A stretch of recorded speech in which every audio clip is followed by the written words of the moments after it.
হিন্দু বাঙালির হিন্দুর এই পশ্চিমবঙ্গবাসীর এবং এই বর্ডারের কাছাকাছি এলাকায় যারা বসবাস করেন তাদের অস্তিত্ব সংকটে।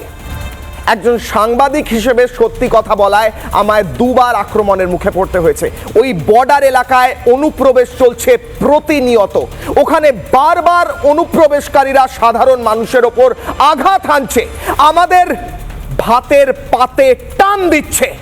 মমতা বন্দ্যোপাধ্যায় কোন ইন্টারেস্টে এই অনুপ্রবেশকারীদের জন্য এই বর্ডারগুলোকে খোলা রেখে দিচ্ছেন ম্যাডাম? আপনি এ দেশের মানুষের ভোটে জয়লাভ করেছেন, এদেশের মানুষের ভোটে মুখ্যমন্ত্রী হয়েছেন।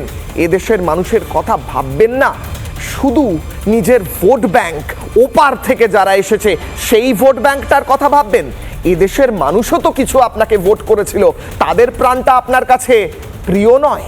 ওপারের অনুপ্রবেশকারীদের আটকাতে ফেন্সিং করা, ওখানে কাঁটাতার দেওয়া প্রয়োজন। এই প্রয়োজনীয়তাটা বুঝুন ম্যাডাম, যদি না বুঝতে পারেন খুব লেট হয়ে যাবে। রাজনীতি করতে গিয়ে হিন্দু এবং ভারতীয়দের প্রাণহানির আশঙ্কা তৈরি হচ্ছে, এইটুকু বুঝুন ম্যাডাম। এই বলে